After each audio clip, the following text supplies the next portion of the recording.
Au Burundi, lorsqu'on parle d'un enfant africain, on entend avant tout un enfant burundais.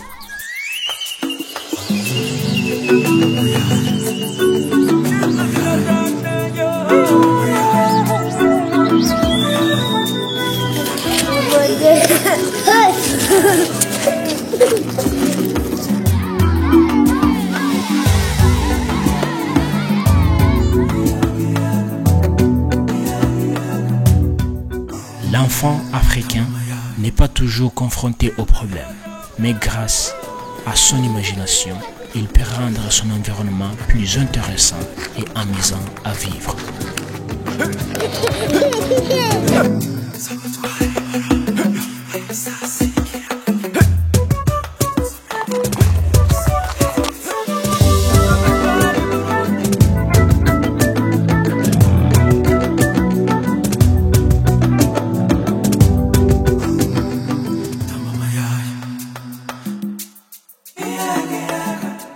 Le 16 juin de chaque année est célébrée la journée de l'enfant africain.